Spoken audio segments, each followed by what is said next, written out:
Bon, bonjour à toutes et à tous. Je vous propose de commencer ce second cours. Nous allons parler de mécanique du mouvement des cellules sur des substrats en deux dimensions. Et avant de plonger dans la mécanique, j'aimerais rapidement rappeler les éléments essentiels du cours précédent qui seront, je pense, utiles pour certains éléments que l'on verra aujourd'hui. Donc, après avoir présenté la diversité des formes qu'adoptait la motilité cellulaire la dernière fois, j'ai énoncé un principe important sur la physique du mouvement de cellules qui se déplacent très lentement. C'est qu'en fait, l'inertie en fait, n'a un effet négligeable, de sorte que l'essentiel du mouvement est dicté par la viscosité du milieu ambiant, que ce soit le fluide, l'eau pour une bactérie qui nage, ou également l'environnement viscoélastique dans lequel d'autres cellules se déplacent dans un organisme.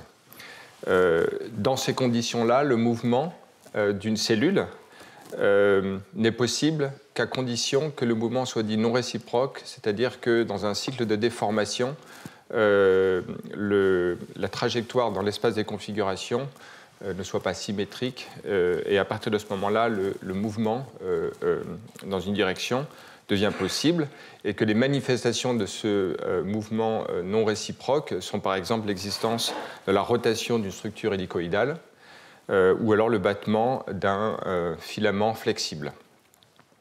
Et comme illustration de ce que je viens de dire, j'avais montré comment, au cours de l'évolution, les stratégies de motilité qui ont été découvertes sont celles qui, justement, produisent, par exemple, des structures flexibles qui battent ou alors des structures hélicoïdales. Les uns sont souvent, d'ailleurs, associés l'une à l'autre. Et, par exemple, on peut prendre l'exemple des bactéries ou des archéas qui ont développé des mécanismes moléculaires différents qui produisent les mêmes structures hélicoïdales, ou alors même des bactéries spirochètes qui se déplacent dans les milieux viscoélastiques, comme des parasites, des cellules qui sont associées à des pathologies, syphilis, maladie de Lyme, ou alors chez les eucaryotes, des cellules comme les spermatozoïdes qui ont des battements d'un flagelle remarquables. Et puis j'ai également développé un peu des structures hélicoïdale plus cachée dans la mesure où elle se manifeste à la surface d'une structure qui n'a pas de forme hélicoïdale, dans laquelle le mouvement est rotatoire en raison du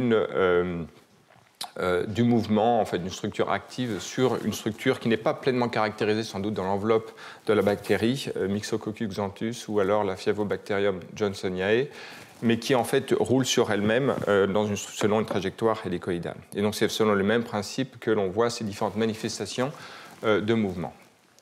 Alors, après avoir énoncé ce principe dans lequel la convergence reflète une contrainte physique imposée sur le système, j'avais énoncé trois grands principes qui seront un peu le guide des cours qui suivront. Le premier, c'est la nécessité de décoder l'environnement, dans lequel la question de la nature des signaux environnementaux utilisés par les cellules pour se repérer dans l'environnement ont été énoncés, de nature chimique, mécanique. J'aurai l'occasion de revenir sur ça lors de mes deux derniers cours, donc en décembre.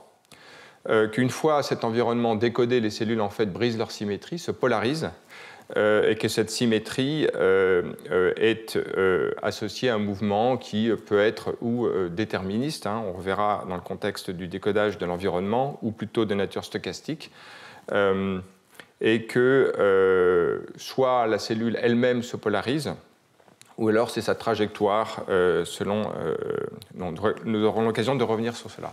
Donc en fait, troisièmement, et c'est un peu dans un ordre logique, la cellule répond à cette polarisation en organisant sa propre mécanique qui permet le mouvement. Et là, on a énoncé deux grands principes importants. Le principe de génération de force qui est un processus actif gouverné par le cytosquelette d'actine, d'actomyosine, nous allons en parler beaucoup aujourd'hui. Et puis la transmission des forces qui permet à ces forces actives en fait, de se traduire en mouvement pour la cellule grâce à l'interaction avec son environnement. Et là, on reparlera de forces de friction, d'adhésion et la résistance visqueuse du milieu. Donc finalement, j'aimerais en fait parler de la fin, c'est-à-dire commencer par la mécanique. Et au cours des cours qui suivront, nous aurons l'occasion de parler après de décodage de l'environnement. Donc aujourd'hui, dans les 3 cours qui viennent, plus exactement, 3 cours sur la mécanique, décomposés de façon séquentielle en mouvement de cellules qui rampent sur un substrat en 2 dimensions, la forme la plus simple de motilité, souvent étudiée in vitro, pas forcément totalement physiologique du reste parce qu'elle est justement dans un environnement artificiel en 2 dimensions, mais qui permet en fait de découvrir des principes fondamentaux. Puis après, le déplacement dans un environnement en 3 dimensions, donc on verra comment des choses vues sont modifiées ou alors répondent au même principe.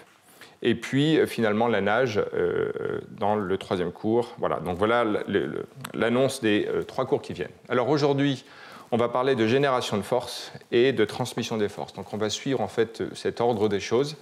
Comme j'ai l'habitude de le faire, l'idée de revenir d'illustrer en fait les principes fondamentaux en prenant en suivant une espèce de narration des articles fondateurs des découvertes et en suivant les exemples les plus remarquables d'après les recherches lorsque j'ai préparé ce cours. La littérature sur la motilité cellulaire est extrêmement vaste, à vrai dire parfois très redondante, mais elle permet justement de faire ressortir des choses importantes. Alors vous voyez ici une cellule, un kératocyte, qui est une très grosse cellule, qui fait plusieurs dizaines de microns de large, qui se déplace extrêmement rapidement. C'est un modèle d'étude important, même si c'est une forme très extrême de mouvement cellulaire. J'aurai l'occasion de parler d'autres formes de motilité un petit peu différentes, mais qui répondent au même principe. Lorsque l'on voit cette cellule avancer, on sait en fait qu'elle adhère au substrat, d'où sa forme notamment très étalée, entre autres, mais surtout on va voir en fait le moteur de la motilité qui dépend en fait de la polymérisation de l'actine. On va avoir parlé aussi de beaucoup de tension de membrane, d'adhésion cellulaire et de contraction. Et c'est un peu dans cet ordre d'ailleurs que mon cours va se présenter aujourd'hui. On va commencer par les éléments de motilité, de protrusion liés à l'actine, puis on verra les différentes notions écrites ici. Alors historiquement, en fait, la découverte de l'adhésion sur des substrats en 2 dimensions vient d'études de cellules avec des moyens de microscopie assez importants qui ont été découverts dans les années 60.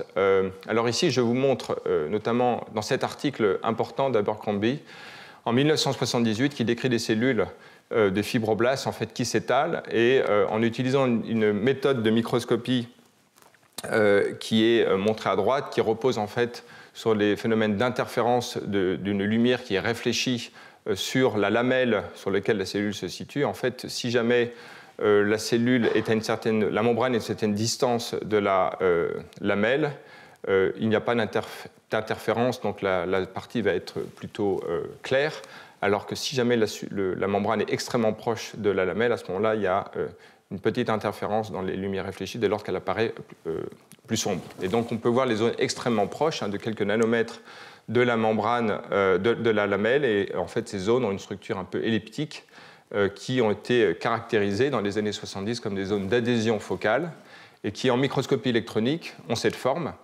On voit une structure électron-dense dans ces électrons très proches du substrat, des filaments d'actine qui en émergent avec une structure oblique. Donc voilà un peu les papiers fondateurs qui caractérisent notamment l'adhésion comme une zone de très forte proximité à la lamelle, avec une structure électron-dense contenant des filaments d'actine. En fait, la vision moderne de cette image ancienne est ce qui est présenté ici dans une reconstruction en 3 dimensions où les molécules individuelles ont été observées par microscopie Palm et Storm, et dans lequel on voit une espèce de millefeuille avec la matrice extracellulaire tout en bas, puis des molécules d'adhésion qui sont des intégrines.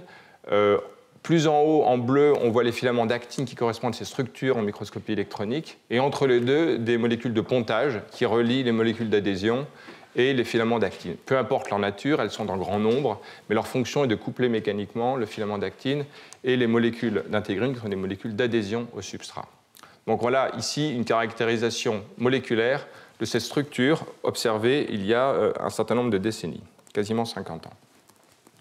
Alors, les cellules qui sont fortement adhérentes au substrat ont une capacité en fait, à le déformer et elles exercent sur lui des forces de traction mesurables.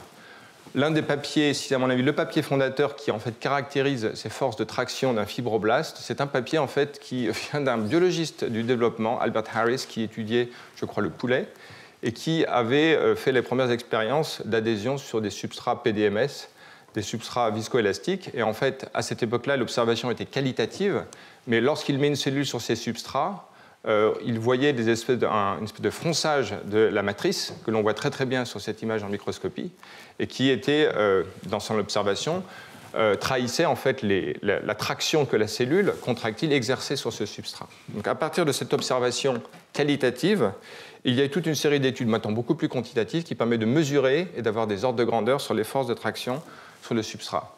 Un article princeps de cela est un papier de laboratoire de Benny Geiger qui montre... Alors en fait l'idée c'est de mettre des cellules sur des substrats dont on connaît les propriétés viscoélastiques, et en étudiant soit le champ de déplacement de microbilles insérées dans cette matrice et en calculant le champ de déformation de la matrice, on peut remonter, et connaissant les propriétés viscoélastiques de la matrice, on peut remonter au champ de contrainte exercé par la cellule sur le substrat. Et une autre méthode est d'utiliser maintenant des piliers, dont on connaît bien en fait la rigidité, et en regardant la déflexion des piliers, selon le même principe de déformation, on peut remonter au champ de contrainte exercé par la cellule sur le substrat. On voit ici, si vous regardez bien, ces petits piliers qui apparaissent en noir, assez contrastés. Lorsque la cellule se déplace, on voit qu'il y a une petite déflexion. Donc on voit bien la cellule en fait, qui se déplace. Alors on peut modifier la raideur du substrat, en voir les conséquences. Mais le point important, c'est qu'à partir de ces observations, on peut avoir des mesures quantitatives sur les contraintes exercées par les cellules sur le substrat.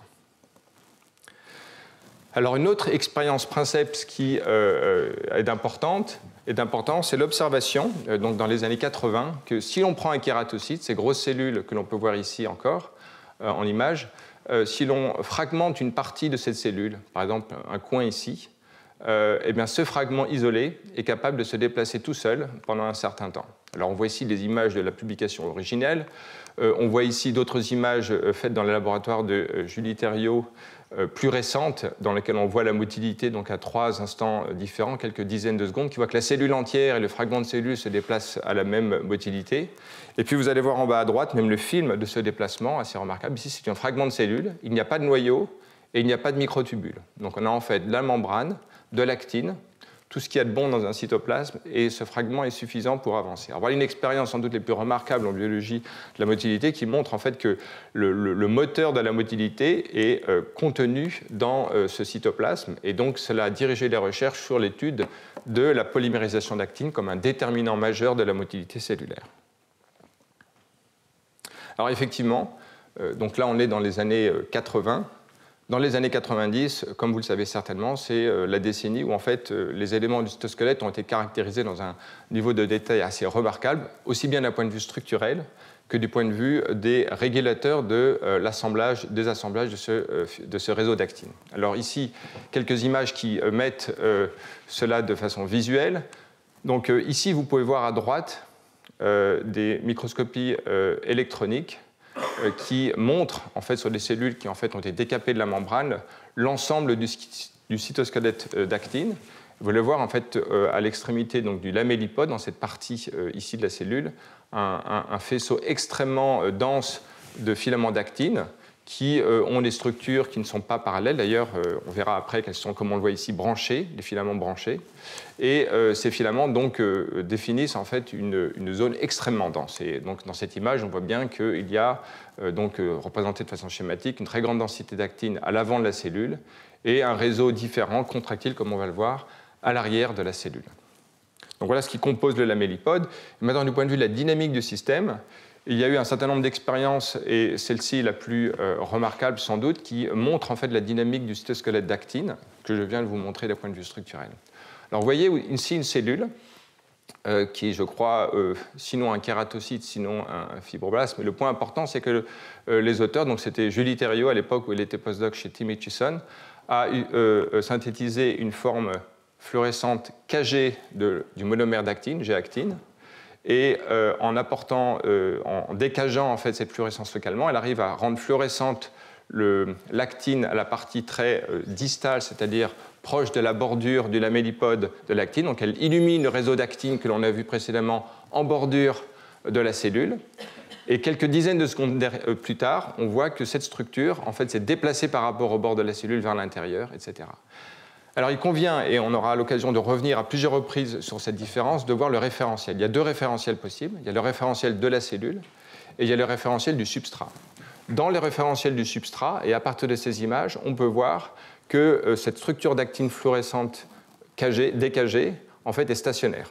En fait, elle est immobile, alors que le front de la cellule s'est déplacé entre 4 et 48 secondes, donc entre ces deux images, de quelques microns vers la gauche ici. Alors, donc, retenez le réseau d'actine, qui est dynamique et qui a un mouvement rétrograde depuis la bordure de la cellule, est stationnaire dans le référentiel du substrat. Et d'un point de vue quantitatif, il y a même une corrélation remarquable entre la vitesse de déplacement de la cellule en abscisse sur ce graphe et la vitesse de déplacement rétrograde de l'actine, qui a ici une valeur négative dans le référentiel choisi.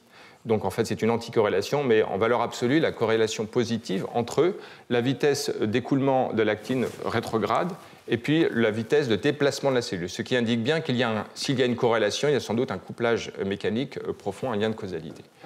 Une autre observation que j'ai trouvée assez utile à montrer, et qui est tout à fait corrélée à ce que je viens de vous présenter, c'est l'idée en fait qu'il y ait, et qui soutient l'idée qu'il y a une nucléation de l'actine à l'avant, à la bordure de la cellule, une expérience dans laquelle les auteurs d'abord marquent la fluorescence de l'actine en utilisant un marqueur vert, par exemple la fluorescéine, pendant 2 minutes, donc ça assemble en fait le réseau d'actine dans cette partie-là, puis ils lavent et ils apportent un nouveau substrat, un nouveau monomère d'actine qui a une couleur différente, rouge, représenté ici, et on voit pendant 2 minutes qu'il y a une nouvelle incorporation dans la partie la plus distale. Ce qui veut dire qu'il y a donc spatialement une représentation de l'âge des filaments d'actine qui, en fait, sont plus anciens dans la partie proche de l'endroit où je mets mon pointeur et qui sont plus jeunes dans la partie plus distale, ce qui veut donc dire qu'effectivement, il y a une incorporation d'actine dans la partie complètement distale, proche du front de la membrane. Donc, à partir de ces notions-là, maintenant, on peut avoir des approches beaucoup plus quantitatives sur le taux d'assemblage et de désassemblage d'actine.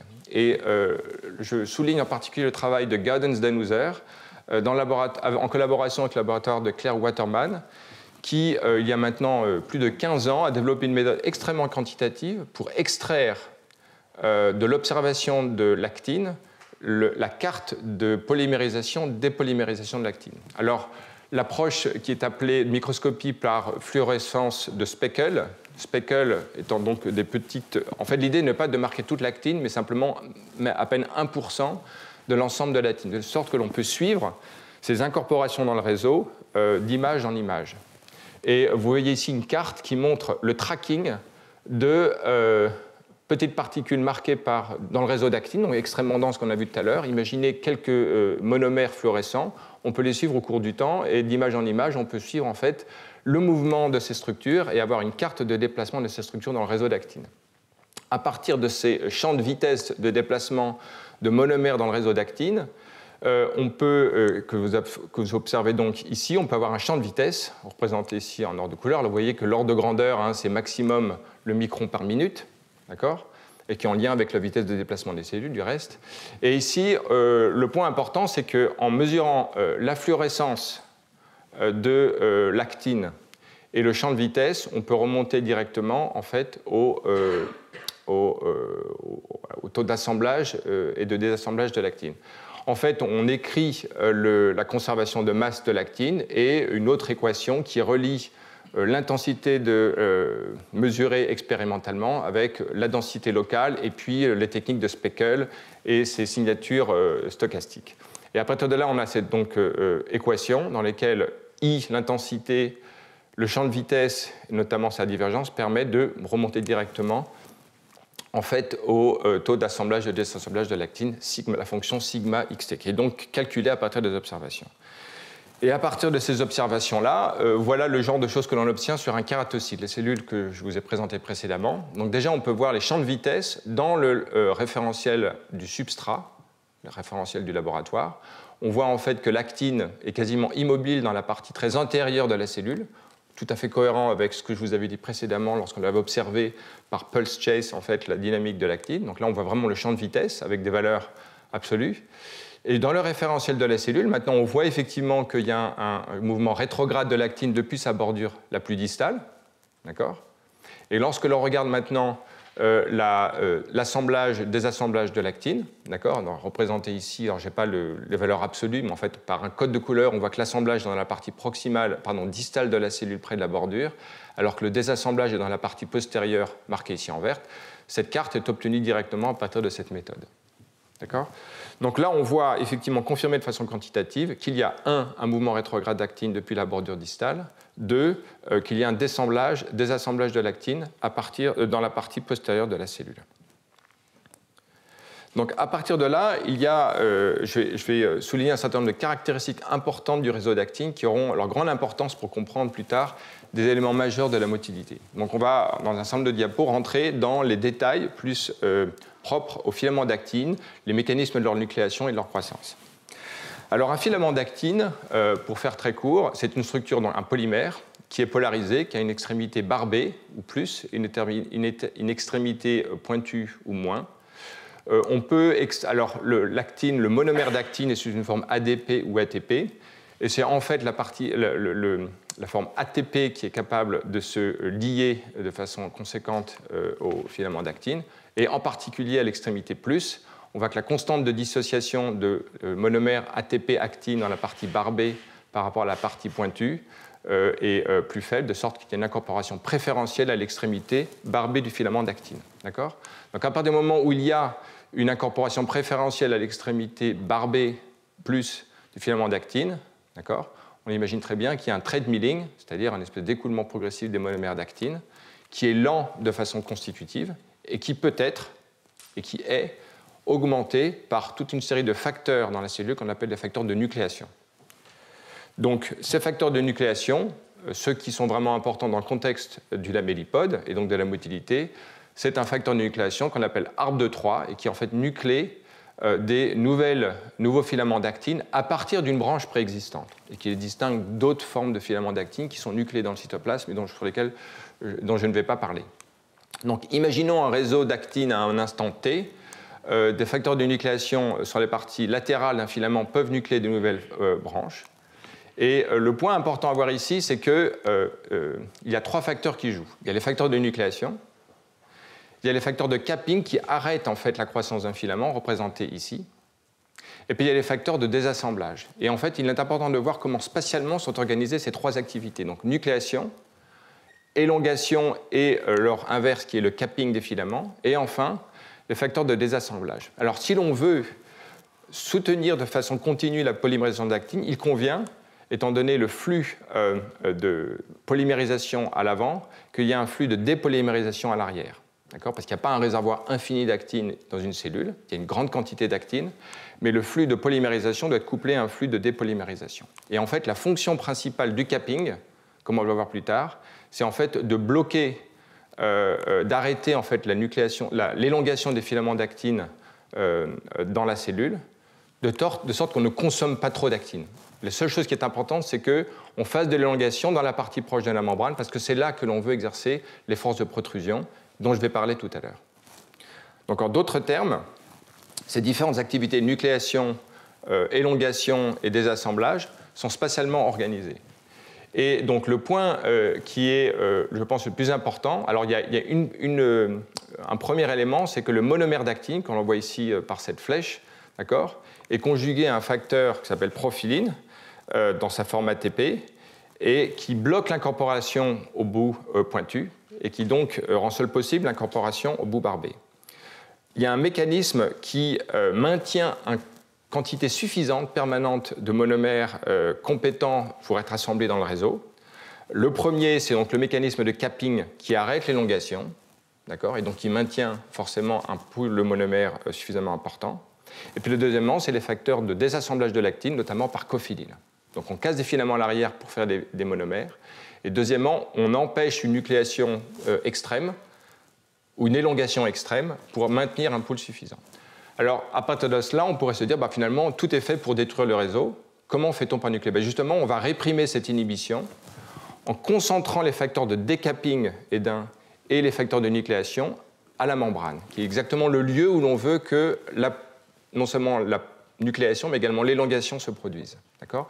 Donc, pour synthétiser, on a un réseau complexe dans lequel tout est fait pour maintenir un pool suffisant de monomères, dans lequel on bloque la nucléation ou l'élongation dans un endroit qui est inutile parce qu'elle n'exercerait aucune force liée à la motilité, et on inhibe ces activités répressives à la membrane par des facteurs de nucléation, notamment ARB de 3 et l'élongation et le décapping. Voilà l'élément central que je voulais souligner dans le contexte de la motilité cellulaire. Alors, j'ai souligné donc le rôle de la cophiline comme un facteur qui permet le turnover d'actine, en cassant les filaments et en régénérant le pool de monomères. Mais il y a un autre mécanisme important de désassemblage de filaments d'actine qui permet de maintenir ce taux de monomère, c'est en fait la contractilité de la myosine. Alors déjà, on peut observer que la myosine 2 se situe globalement en arrière de la cellule, comme on peut le voir ici par fluorescence, et une localisation qui corrèle avec la carte de désassemblage de l'actine qu'on en avait vu en vert. Donc à partir de cette corrélation, les auteurs ont fait des expériences de perturbation en fait, de la fonction de la myosine 2 en utilisant un inhibiteur qui s'appelle la blébistatine. Et lorsque l'on met de la blébistatine dans la cellule, on voit tout de suite que les vitesses de mouvement rétrograde de l'actine dans le référentiel de la cellule sont fortement réduites. Alors à vrai dire, et d'ailleurs, la carte de désassemblage est un peu modifiée. Il y a toujours du désassemblage, mais il est réduit. Le point important, c'est que la cellule n'est pas bloquée dans sa motilité, elle a une motilité un peu réduite. Ce qui est plus visible, c'est effectivement que le mouvement rétrograde, l'écoulement d'actine, en fait, est fortement réduit. Alors pour étudier les choses de façon plus complète, les auteurs en fait détruisent les deux branches qui permettent de recycler, de casser les filaments d'actine. L'un, c'est comme on l'a vu, la myosine 2 en utilisant la blébistatine, et l'autre, c'est en utilisant une drogue, la jasplakinolide, qui a comme fonction de bloquer en fait la dépolymérisation d'actine par un mécanisme différent. Donc lorsque l'on utilise et la jasplakinolide et la blébistatine, donc ces deux inhibiteurs, on voit que là, donc on voit ici en jaune les cartes d'écoulement rétrograde de l'actine dans une cellule contrôle.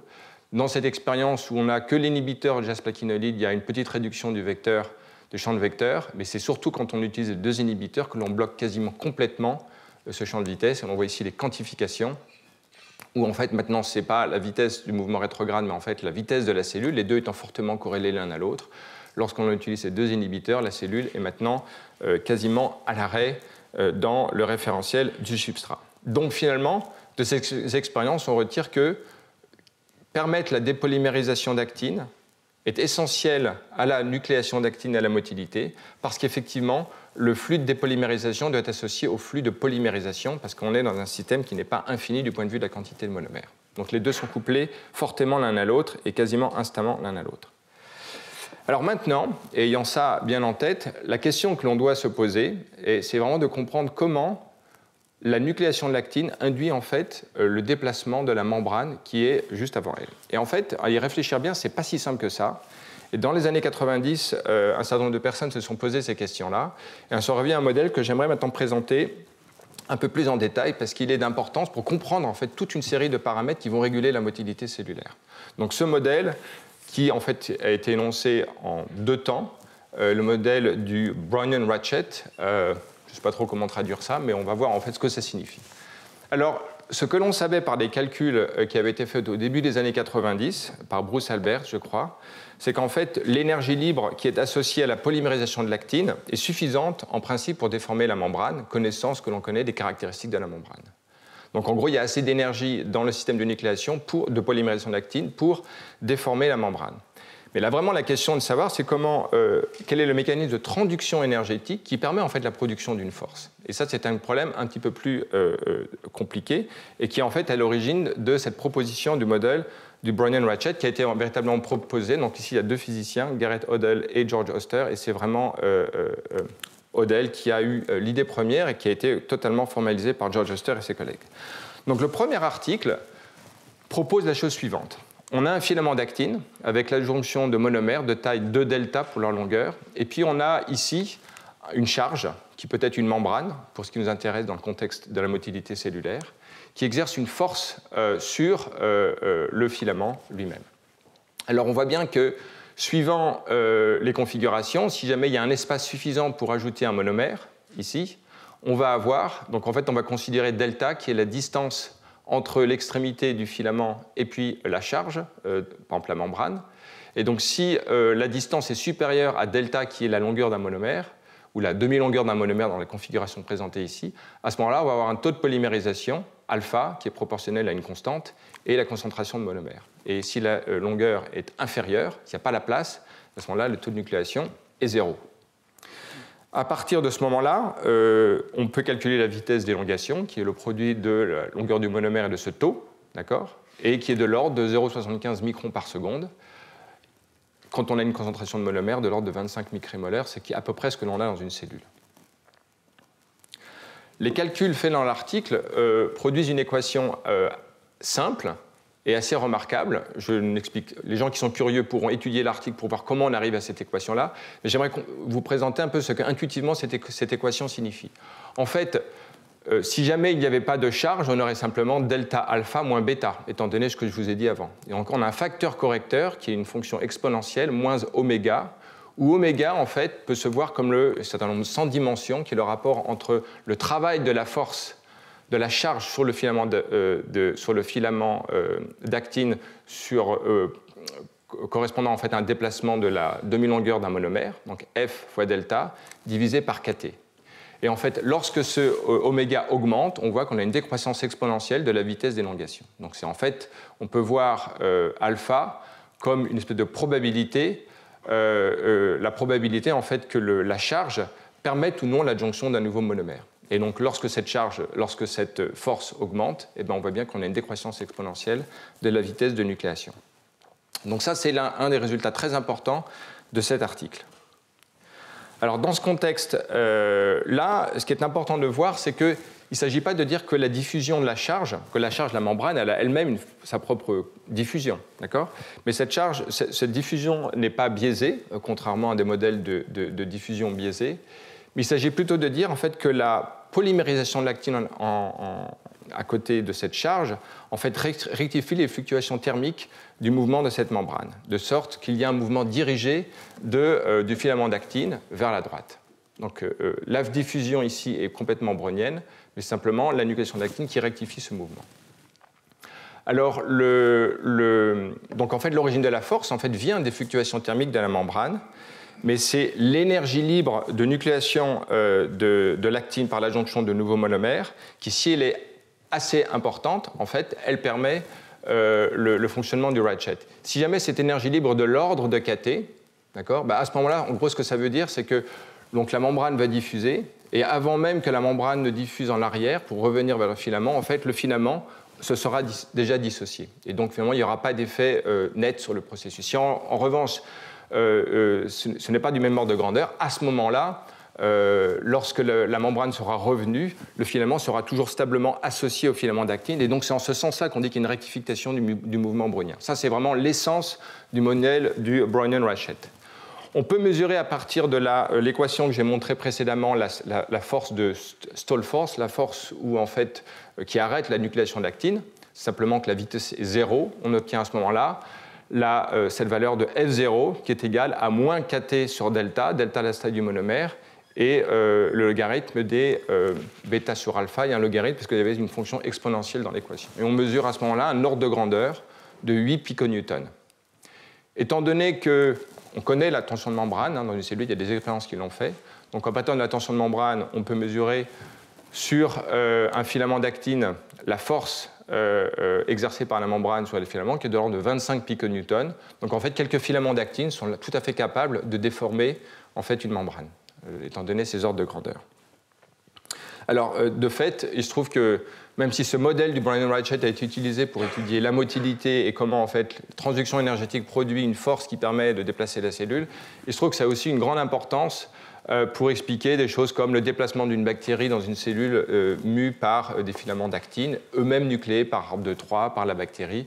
Listeria monocytogenes est l'exemple classique des études dans ces années-là. Et justement, l'observation du mouvement des bactéries par ces comètes d'actine selon ce modèle-là a en fait tout de suite suggéré que la diffusion de la charge n'était pas le seul mécanisme responsable du Brownian ratchet, parce qu'en fait, pour une bactérie, cette coefficient de diffusion, il est bien moins faible que si jamais c'est une petite patch de membrane de quelques nanomètres. Et donc, les auteurs ont cherché une autre source de fluctuation que celle de la charge. et qui en gros, et c'est ce que je vais vous présenter maintenant dans ce second article publié 3 ans plus tard, ce sont les fluctuations liées en fait aux courbures des filaments d'actine. Ici, vous voyez un faisceau de 2 filaments d'actine, je crois, qui in vitro en fait fluctuent en raison des fluctuations thermiques. D'accord ? Donc en fait, il s'agit d'un filament qui a une certaine capacité de se déformer, et on va voir comment en fait cette propriété génère elle-même en fait des fluctuations dans l'espace entre la charge, qui peut être fixe, et puis l'extrémité du filament d'actine. D'accord ? Donc voilà, donc le modèle maintenant considère les fluctuations thermiques d'un filament flexible qui a un module de flexion grand B, et la longueur de persistance du filament peut se relier en fait au module de flexion selon cette formule, où lambda, la longueur de persistance kT, est égale à B le module de flexion. Alors le modèle, en fait, dans sa description originale, on peut le voir comme ça. On a un filament maintenant qui arrive à un angle delta, θ. Cet angle, en fait, fluctue en fonction du temps, en raison des fluctuations internes du filament d'actine. Et on va voir l'impact de cette nouvelle description sur le fonctionnement du Brownian-Ratchet. Alors, pour simplifier ce modèle et le représenter d'une façon simple, en fait, les auteurs définissent maintenant un ressort qui, en fait, correspond à la charge exercée, qui correspond au filament d'actine contre la charge. Et en fait, on voit bien ici que c'est la raideur du ressort, parce qu'il a une dimension sans angle. La raideur du ressort dépend des paramètres géométriques, dont θ. Et en particulier, on peut voir que les paramètres géométriques qui jouent, c'est le rapport entre la longueur de persistance et la longueur réelle du filament. Plus le filament est grand, en fait, plus la raideur va être faible, moins elle va être grande. D'accord ? C'est assez intuitif. Et la deuxième chose, c'est que plus l'angle est faible, plus la raideur va être grande, c'est aussi assez intuitif, c'est pour ça qu'on a 1 sur sinus carré de θ. Donc en fait, cette raideur du ressort, qui contient des éléments géométriques, va jouer importante dans le fonctionnement du Brownian-Ratchet. Donc ici, si on extrait la vitesse de polymérisation du filament d'actine en face de cette charge, étant donné en fait cet angle qui varie, alors souvenez-vous, la forme première de la vitesse, ça serait delta fois k-on, moins bêta. Ici, donc, les paramètres qui jouent, ça ne va pas être une exponentielle comme on l'a vu tout à l'heure, mais c'est quelque chose qui dépend de l'angle, naturellement. Plus l'angle va être grand, moins la vitesse va être grande, donc c'est pour ça qu'on a cos θ. Deuxièmement, k-on m, ça correspond à alpha, qu'on avait vu tout à l'heure, c'est le taux de polymérisation. Et maintenant, on a une fonction p, qui est la probabilité en fait, qu'un espace d'une taille delta se produisent pendant un temps suffisant pour que ça permette l'incorporation d'un monomère. Et donc cette probabilité P de θf, elle va dépendre d'un certain nombre de paramètres géométriques, notamment dans le modèle que j'ai présenté de raideur du ressort, de la raideur du ressort qui lui-même dépend des paramètres géométriques, longueur de persistance, longueur du filament et l'angle d'incidence. Alors à partir de ça, en fait, ce qui est important de voir, ce sont 2 extrêmes. D'abord ici, on voyait la carte qui représente en 3 dimensions l'incidence de l'angle sur le rapport entre la force de charge et la vitesse de nucléation d'actine. Alors, quand θ égale 0, c'est ce que je vous ai présenté tout à l'heure, on a une décroissance exponentielle de la vitesse lorsque la force augmente. D'accord ? Maintenant, lorsque l'on est à une incidence, les filaments sont parallèles à la membrane, là, en fait, on n'a plus de vitesse de nucléation. Et entre les deux, on a une décroissance. Et le point important, c'est de voir en fait 2 effets opposés qui se produisent. Lorsque l'incidence est faible, c'est-à-dire que les filaments en fait, sont perpendiculaires à la membrane, à ce moment-là, les fluctuations ne peuvent pas suffisamment en fait, défléchir l'extrémité du filament de la membrane pour permettre en fait, l'incorporation d'un nouveau monomère d'actine. En d'autres termes, la probabilité que cet événement se produise est faible et donc la nucléation est faible. À l'inverse, lorsque l'angle est très grand, d'accord, donc θ est très grand, donc ça veut dire que le filament arrive à une certaine incidence par rapport à la membrane, à ce moment-là, la force de poussée que le filament va pouvoir se nucléer, d'accord, la probabilité va être grande, mais la force de poussée qui va être exercée va être faible parce qu'on a ce terme cos θ. Donc en fait, entre ces deux, on a ces 2 forces opposées. Il y a un angle préférentiel dans lequel la vitesse est maximale, et c'est l'angle θc qui est représenté sur cette carte.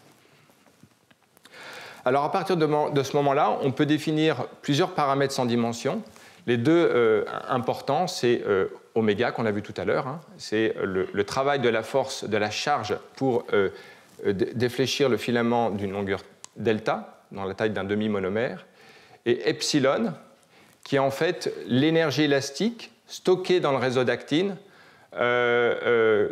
d'une grandeur suffisante pour permettre l'intercalation d'un monomère, hein, sur sa longueur delta à l'extrémité. Et en fait, c'est le rapport entre ces deux grandeurs qui est importante. Ce qui est important, c'est de voir que dans cet espace où on voit oméga et epsilon, en fait, dans le contexte d'un lamellipode, et connaissant un certain nombre d'ordres de grandeur, on voit qu'on est dans ce régime-là, où en fait epsilon est assez grand, hein, et oméga, par contre, est tout petit. Alors, ici, les ordres de grandeur. Connaissant la tension de la membrane, on peut en extraire la force de charge exercée sur un filament d'actine de l'ordre de 0,035 piconewtons. On peut donc, à partir de ces équations, calculer oméga qui est égal à peu près à 0,02, donc faible. On peut aussi mesurer kappa 0, qui est la raideur du ressort dans le modèle que j'ai présenté, et en déduire epsilon, qui est de l'ordre de 0,6. Et l'angle θc qui peut aussi se calculer à partir de là, c'est de l'ordre de 48 degrés. Donc on voit ici toute une série de calculs qui sont assez compatibles avec les observations, d'ailleurs, des angles d'incidence des filaments d'actine que je vous avais montré précédemment, qui est de l'ordre de 45 degrés. Et puis la deuxième chose qui est intéressante du point de vue du calcul à partir de ce modèle, c'est de voir qu'on peut en fait prédire en fait quelle est la force d'arrêt en fait en calculant que ici en fait sur un bord de membrane de 5 microns. En fait, ça serait de l'ordre de 25 nanonewtons, parce qu'on prend 5000 filaments avec une force d'arrêt de l'ordre de 5 piconewtons. Or, les mesures expérimentales, où en fait on a une cellule qui se déplace, on exerce une force à l'extrémité de la cellule, on voit en fait la force qui arrête complètement la motilité. Ce qui a été mesuré, c'est que c'est de l'ordre de 45 nanonewtons, qui est en fait tout à fait dans l'ordre de grandeur de ce qui est prédit par le modèle. Donc le modèle, je l'ai présenté. Ce que je viens de faire ici, c'est de montrer qu'il y a un certain nombre de prédictions quantitatives qui sont tout à fait cohérentes avec les observations expérimentales, qui est évidemment un élément important pour dire que le modèle a un fond de viabilité. Alors, l'autre chose que le modèle prédit, et qui sera d'importance, c'est que le modèle prédit que les filaments en fait, quand la charge qui s'oppose à la nucléation d'actine est beaucoup plus importante, en fait, les filaments vont avoir tendance à croître à un angle plus ouvert que si jamais la charge est faible. Et on verra des données expérimentales tout à l'heure qui montrent que c'est effectivement le cas. En fait, je trouve que si je me suis un peu arrêté sur cet article, ces deux articles, c'est que c'est vraiment des articles extrêmement importants qui ont fondé en fait toute une série de données expérimentales dans les 2 décennies en gros qui ont suivi ces articles, jusque maintenant, en fait, aujourd'hui. Je vais même vous parler d'un article dans BioArchive qui vient d'être publié, qui en fait teste des prédictions de ce modèle, qui, à ma connaissance, est donc toujours la référence dans tous les articles. Alors, surtout à partir de là, on peut comprendre l'importance d'un paramètre que j'ai énoncé tout à l'heure, qui est en fait la tension de la membrane. Parce que finalement, la tension de la membrane, d'ailleurs qui était présente dans les calculs, c'est finalement directement lié à la force d'opposition, donc la charge exercée par l'objet à l'avant de la nucléation d'actine. Alors, on peut voir ici, de façon qualitative, qu'il y a une espèce d'optimum entre 2 extrêmes. Si la tension de la membrane est très forte, comme on l'a vu tout à l'heure, la force de charge sur le filament d'actine est plus importante, et donc on va avoir une nucléation d'actine plus faible, et donc la motilité cellulaire va être plus faible. Donc on ne veut pas trop de tension de membrane si on veut pouvoir se déplacer rapidement. Mais à l'inverse, si la tension de membrane est trop faible, ce qui va se passer, on aura l'occasion de le revoir à d'autres moments, dans le contexte de la motilité, c'est qu'en fait les trajectoires sont moins balistiques parce que les cellules ont plusieurs lamellipodes qui sont disjoints les uns des autres. Donc pensez à une cellule qui veut aller un petit peu à droite, un petit peu à gauche, qui va même essayer différentes choses en même temps, et qui du coup va un peu disperser, sa motilité va être réduite par cette exploration, plutôt que si jamais tout était concentré de façon très vectorielle dans une seule direction. Donc en fait, une tension de membrane plus faible permet à une cellule sans doute d'explorer différentes configurations en se déplaçant de façon plus brownienne, mais elle va avoir un mouvement dirigé qui va être réduit. Et donc c'est en ce sens que la vitesse moyenne va être plus faible.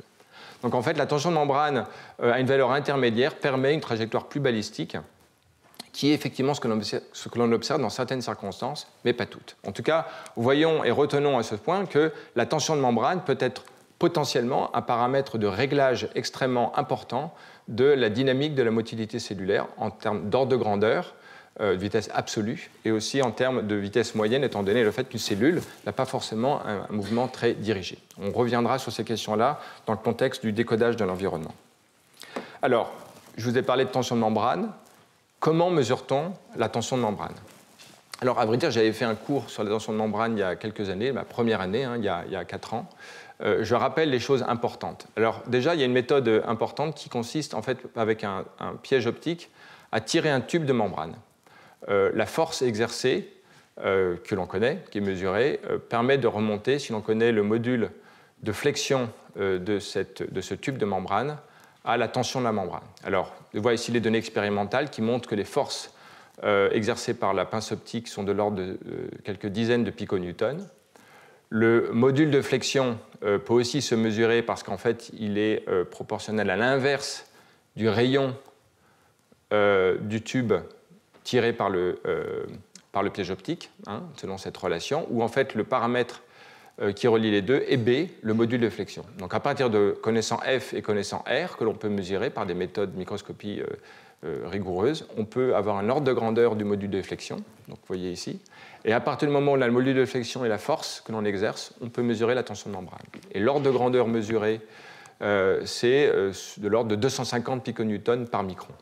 D'accord ? Et c'est à partir de ces ordres de grandeur. Alors, la tension de membrane peut être régulée dans différents contextes, on va le voir, mais il est important d'avoir cet ordre de grandeur, et c'est à partir de ces ordres de grandeur, d'ailleurs, qu'on a pu calculer la force locale que la membrane, la charge, peut exercer sur un filament d'actine, qui a permis de faire les calculs précédents.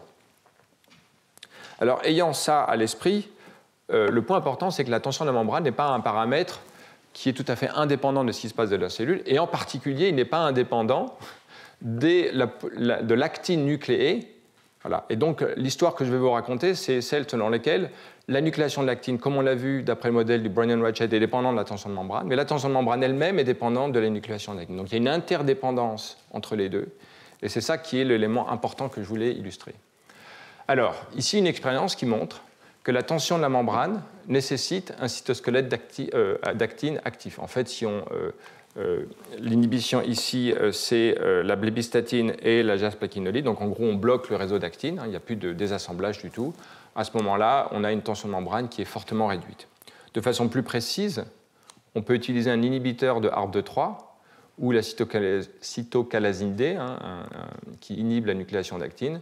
Dans ce cas-là, la densité d'actine à l'avant de la cellule est réduite par rapport. Donc ici, on a une mesure de l'actine le long de la bordure distale ici. Donc voici les coordonnées. Là, on est au centre, et on voit ici qu'on a fortement réduit la quantité d'actine dans la partie la plus distale de nucléation d'actine. Et le point important, c'est qu'on peut, dans ces cellules-là, utiliser on peut mesurer la tension de membrane en tirant un tube. Et l'on observe que la tension de membrane, en fait, est fortement réduite à mesure que l'on réduit la quantité d'actine dans la cellule. Donc, ce qui indique donc effectivement que aussi bien la tension de membrane exerce un rôle sur la nucléation d'actine tend la membrane. Et en fait, c'est assez intuitif. Si on pense à une cellule dans laquelle l'actine va en fait se polymériser, elle va tirer la membrane jusqu'aux limites de son réservoir. Et donc, tout cela peut être régulé assez finement. On peut voir ici que dans un contexte où en fait, on peut faire un bleb, c'est-à-dire une zone du cortex de la cellule dans laquelle il n'y a plus d'actine, qui est une espèce de bulle de membrane qui s'est décollée du cytosquelette d'actine, dans les cellules qui ont été traitées par la cytocalasine D, en gros on a enlevé la grande partie de l'actine corticale, et bien à ce moment-là, entre une région où on est un bleb ou sans bleb, en fait on a une faible tension de membrane. Et le point important ici, c'est que la tension mesurée, c'est vraiment la tension dans le plan, qui est vraiment la tension que porte la membrane elle-même. Alors ici, le point qui est important, on revient sur la troisième variable du système. J'ai parlé de tension de membrane, nucléation d'actine. Le troisième paramètre, c'est l'adhésion. Donc en fait, ici, les expériences augmentent graduellement l'adhésion en modifiant la densité en peptide RGD qui se lie à l'intégrine. Donc si l'on se situe, si l'on compare en fait ces trois valeurs de l'adhésion et que l'on regarde la tension de membrane, on voit que l'augmentation de l'adhésion globalement augmente la tension de la membrane. Vous voyez ici les valeurs de référence. Alors pour chacune de ces données expérimentales, on peut en plus regarder l'impact de la contractilité dépendante de myosine 2. Si l'on augmente la contractilité, on va plutôt réduire la tension de membrane, et si l'on inhibe la tension corticale, enfin la tension exercée par la contractilité du réseau d'actomyosine, on va plutôt augmenter la tension de membrane. Donc en fait, on a une cellule qui, si elle adhère au substrat, elle va plus s'étaler, donc ça va augmenter sa tension. Ça, c'est l'intuition que l'on a à retenir de cela. Et si la cellule se contracte en raison du réseau d'actomyosine, cela va plutôt réduire la tension de membrane, parce que c'est en fait le cytosquelette d'actine, myosine, qui va porter en fait l'essentiel de la tension dans la cellule. Donc en fait, la tension de membrane est maximale lorsqu'il n'y a pas trop de contractilité cellulaire. C'est vrai dans un certain nombre de types cellulaires, mais pas dans tous. D'accord ? En tout cas, dans le kératocyte, c'est très important. Alors, je vous ai parlé donc maintenant d'interaction réciproque entre tension de membrane et nucléation d'actine. On voit donc qu'on a quelque chose qui est de l'ordre de l'homéostasie, c'est-à-dire que le système en fait peut-être s'autorégule. Une belle manifestation de ça, c'est cette expérience où les auteurs en fait ont fusionné deux kératocytes. En fusionnant deux kératocytes, ils augmentent évidemment la quantité totale d'actine dans cette cellule, parce qu'ils partagent leur quantité d'actine. Donc c'est ce que l'on observe à droite. Mais si maintenant on regarde la densité d'actine à l'avant de la cellule, eh ben on voit en fait qu'il est constant. C'est-à-dire que la cellule en fait a pu augmenter sa quantité globale d'actine, mais elle a ajusté sa densité dans la zone de polymérisation.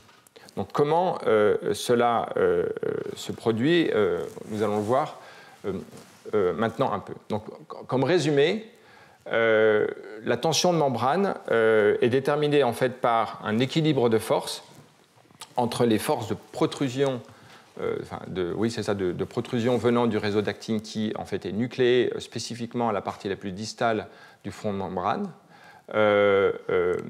Donc c'est le premier élément dans l'équilibre des forces, la force de tension qui s'oppose en fait à cette nucléation selon le modèle du Brownian-Ratchet, et la contractilité globale de la cellule qui fait que la cellule va plus ou moins s'étaler, et enfin l'adhésion qui permet l'étalement de la cellule. Donc si une cellule qui s'étale plus, va en fait avoir tendance à augmenter sa tension de membrane, et inversement.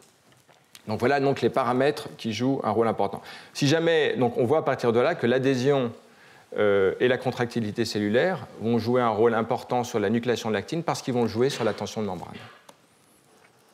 Alors maintenant, on peut regarder plus en détail ce qui se passe dans le réseau d'actine quand on régule la tension de la membrane. Donc en fait, l'élément important, c'est de voir que la densité du réseau va s'ajuster lorsque les contraintes appliquées au système varient.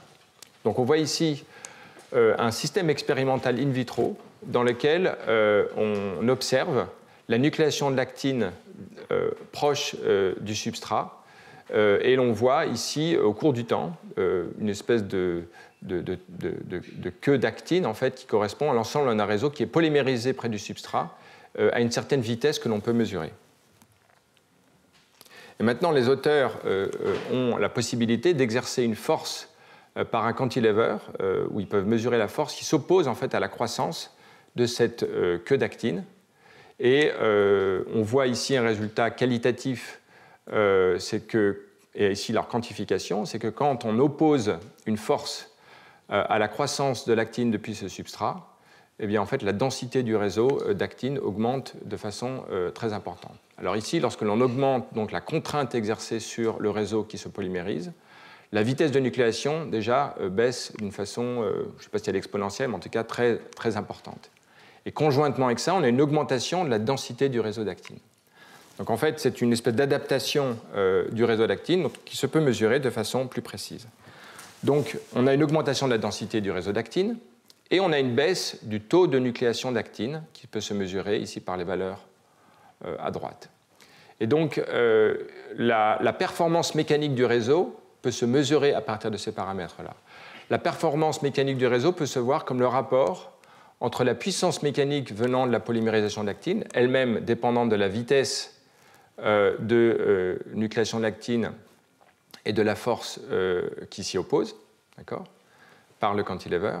Et puis l'énergie, enfin la puissance de consommation, la puissance associée en fait à la polymérisation du réseau d'actine, qui dépend évidemment de la vitesse du taux de polymérisation. Et le rapport entre les deux, en fait, montre qu'il augmente de façon importante au cours du temps, et ce qui veut dire que, donc, l'augmentation de la densité du réseau d'actine couplée en fait à la baisse de la vitesse de nucléation augmente la performance mécanique du réseau, et ça c'est évidemment quelque chose d'important, la mesurer in vitro, mais qui a sans doute son importance dans un contexte plus in vivo.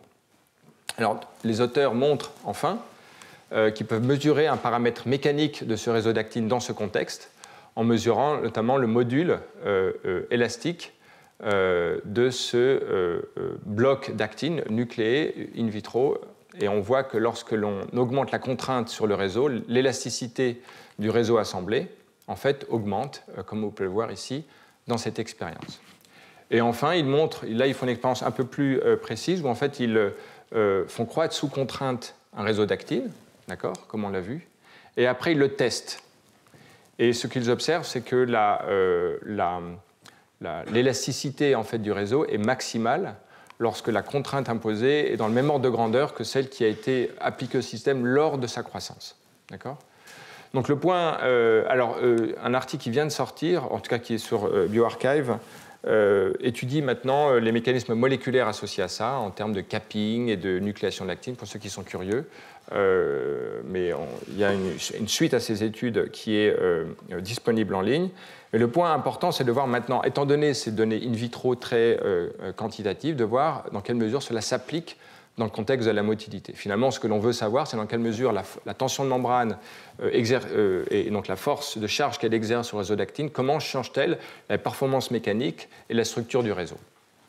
Alors en fait, on va voir que grosso modo, les données in vitro que je viens de présenter semblent s'appliquer in vivo, au sens où la densité du réseau d'actine et sa géométrie s'adaptent à la charge que lui oppose la tension de membrane, et que cela donc trahit une forme d'adaptation mécanique de la cellule aux contraintes qui s'opposent à son mouvement. Alors la première chose observée, c'est une corrélation, c'est-à-dire qu'on peut voir au cours du temps les fluctuations d'air de la cellule. Donc l'air, c'est en fait l'air projeté sur le substrat, qui n'est pas continu, qui montre des fluctuations, que l'on voit en bleu. Et la densité lactine, en fait, fluctue d'une façon tout à fait corrélée à cela. Mais le point important, c'est que la protrusion, la vitesse de protrusion, d'accord, qui elle-même est liée à la polymérisation d'actine, comme on l'a vu tout à l'heure, connaît une décroissance au moment où il y a une augmentation de la surface projetée de la cellule. Ce qui semble indiquer donc, une espèce de corrélation inverse entre la tension de la membrane et la vitesse de nucléation de l'actine. Alors le point qui est important, ce sont les manipulations causales qui permettent de montrer effectivement le lien direct entre les deux. Donc on peut faire deux types d'expériences.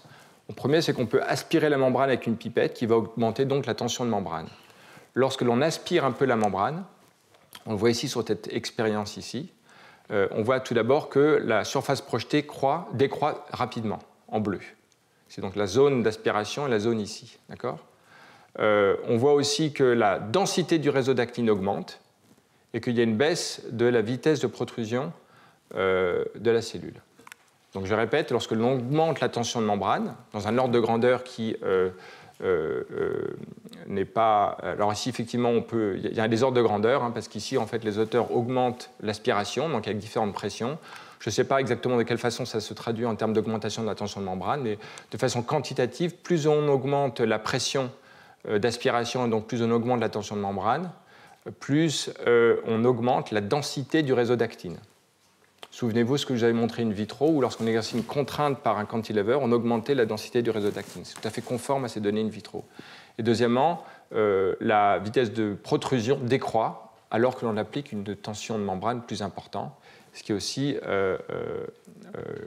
lié à la vitesse conforme avec les données expérimentales in vitro. On peut faire aussi l'expérience inverse, où on peut détacher la cellule de son substrat, ce qui diminue la tension de membrane, et à ce moment-là, on voit une baisse de la densité du réseau d'actine et une augmentation de la vitesse de protrusion. D'accord ? Donc là, ces données semblent montrer qu'effectivement, des manipulations qui affectent la tension de membrane ont un effet attendu sur la densité du réseau d'actine et la vitesse de protrusion, cohérente avec l'idée que la tension de membrane s'oppose à la vitesse de nucléation, et quand elle s'oppose à la vitesse de nucléation, le réseau s'adapte en augmentant sa densité. Donc maintenant, ce qui reste à voir, c'est augmentation de la densité du réseau d'actine, visuellement, d'un point de vue de la géométrie du réseau, comment cela se manifeste-t-il? Alors là, des expériences assez remarquables faites donc, dans cette étude étudient maintenant la structure des filaments d'actine en microscopie électronique, mesurent les densités d'extrémités barbées pointues, et surtout, le point le plus important en termes de géométrie, ce sont les angles d'incidence des filaments par rapport à la membrane, ou ce qui serait en fait l'équivalent de la membrane. Alors, dans les parties plus arrière de la cellule. Donc ici, on a l'avant de la cellule. Ici, on a les parties plus en arrière. Donc ici, on peut voir un peu comme un historique de la cellule. Et en particulier, là, elle avait une croissance dans un état stationnaire normal. Ici, on a augmenté la tension de la membrane en aspirant la cellule. Donc on a une augmentation de la densité des filaments d'actine. Puis après, on enlève l'aspiration, donc la tension de la membrane chute. Et on a une baisse de la densité du réseau d'actine. Et lorsqu'on regarde les paramètres angulaires du réseau, donc dans ces trois phases, état stationnaire, augmentation de la tension, baisse de la tension, les angles varient. Et sans avoir le temps de décoder tous les histogrammes des angles, le point important, c'est que dans les états stationnaires, les angles privilégiés sont autour de plus ou moins 35 degrés par rapport à la membrane. Donc c'est l'angle θ dans le modèle du Brennan-Ratchet dont on parle ici. Et lorsque l'on augmente la tension, des angles plus extrêmes autour de 50-70 degrés, notamment, sont privilégiés. Et lorsque la tension est baissée, on a des angles autour de 0 degré qui sont privilégiés. Donc ça, c'est tout à fait cohérent avec les prédictions du modèle du Brennan-Ratchet que j'ai présenté tout à l'heure, mais qui le montre en fait in vivo dans les kératocytes. Alors, le point, et c'est le dernier élément que je voulais montrer ici, c'est de voir finalement de quelle manière peut-on voir un lien entre la tension de la membrane et ses vitesses d'angle, sous un autre point de vue. Eh bien, en fait, si l'on part d'une... Donc ici, ce que l'on peut voir, c'est l'impact des angles sur les vitesses de nucléation des filaments d'actine. Donc si l'on est en fait à partir de l'angle 0, à une certaine vitesse de nucléation, donc de l'ordre de 230 nanomètres par seconde, si jamais on se situe à un angle θ, ou phi ici, eh bien, en fait, la vitesse doit augmenter en 1 sur cosinus phi pour rester en contact avec la membrane. Donc ça, c'est un paramètre géométrique simple. Donc c'est ce qu'on peut voir ici. Si par contre, du coup, maintenant, on augmente la tension de la membrane, en fait, si on augmente si l'on baisse la tension de la membrane, on va augmenter la vitesse d'avancée de nucléation.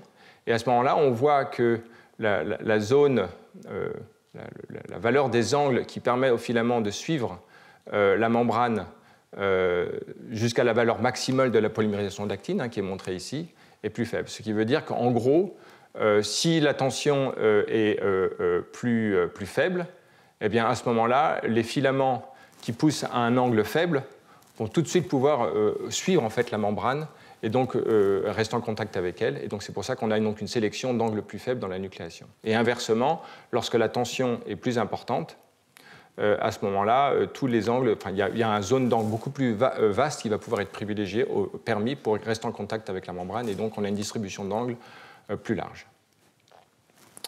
Tout cela encore, une fois, est une forme dérivée du modèle de Brennan-Ratchet présenté précédemment.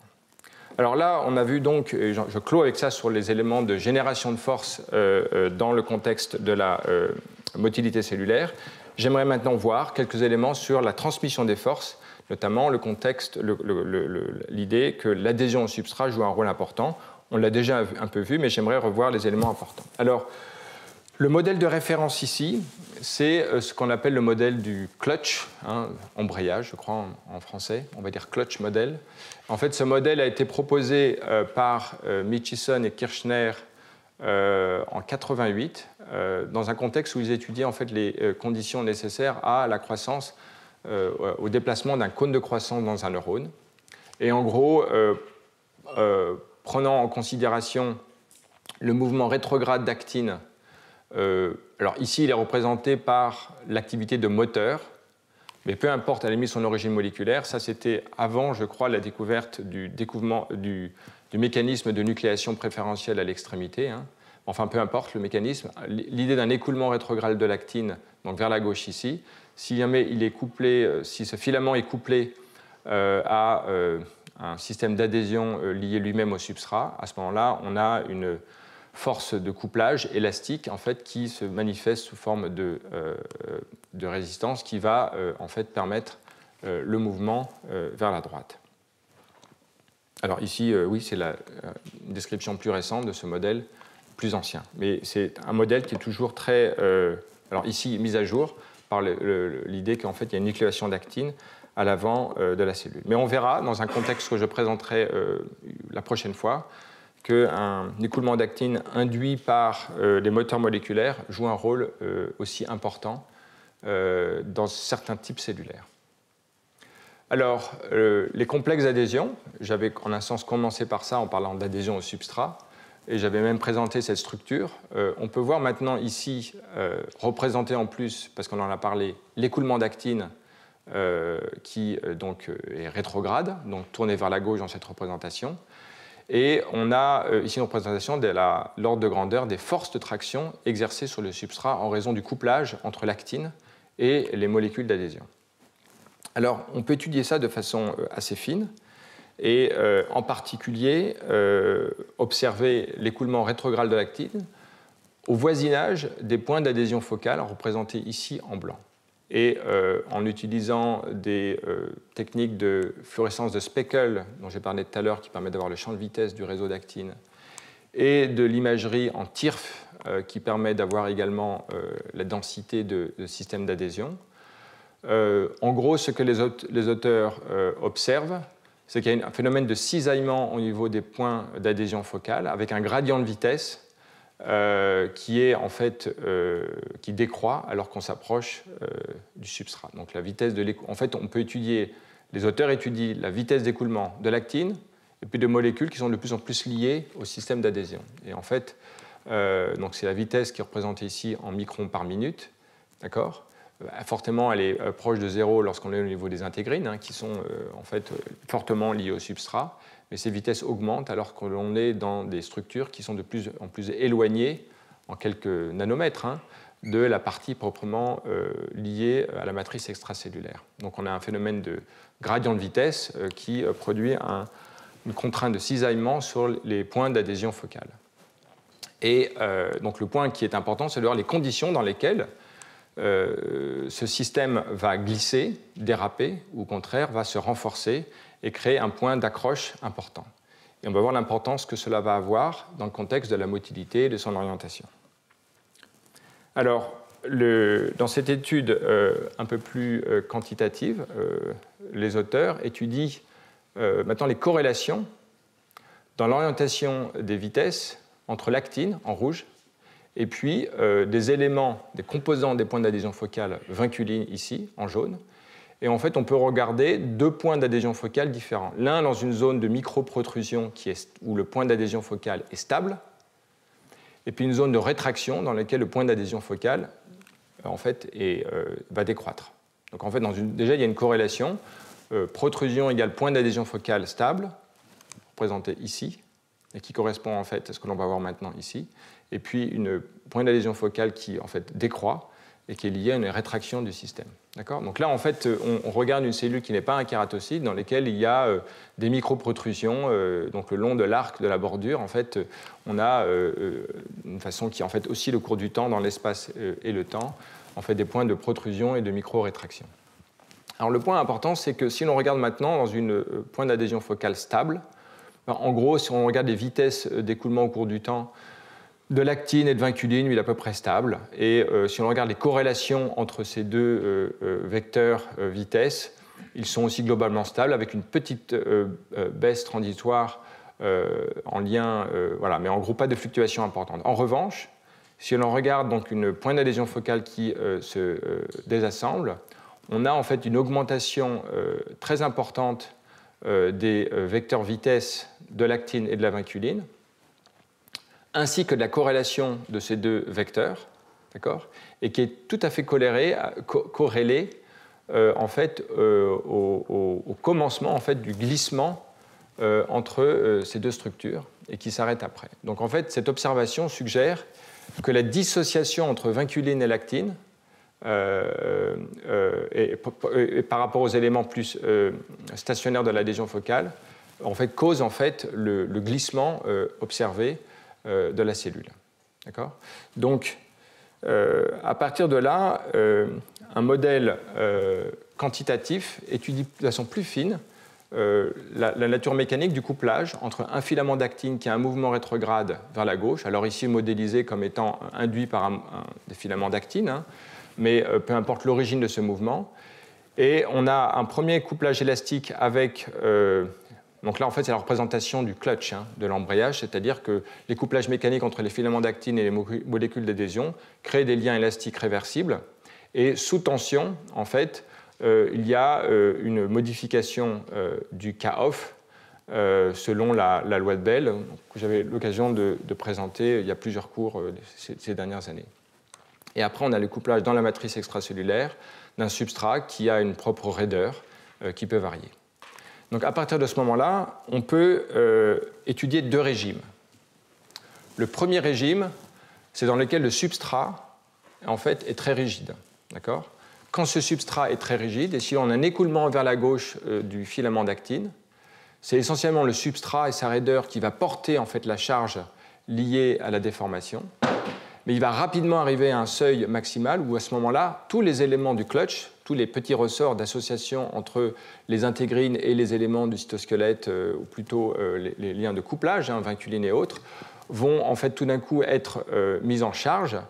Et on va assez rapidement atteindre un seuil où en fait ces liens vont se dissocier et donc le système va très rapidement se relaxer. Donc on a en fait une espèce de glissement ou dérapage en fait du filament d'actine par rapport à la matrice qui crée en fait une vitesse moyenne élevée avec des micro-fluctuations qui reflètent la statistique de l'association-dissociation des liens de couplage dans le clutch entre l'intégrine et les filaments d'actine.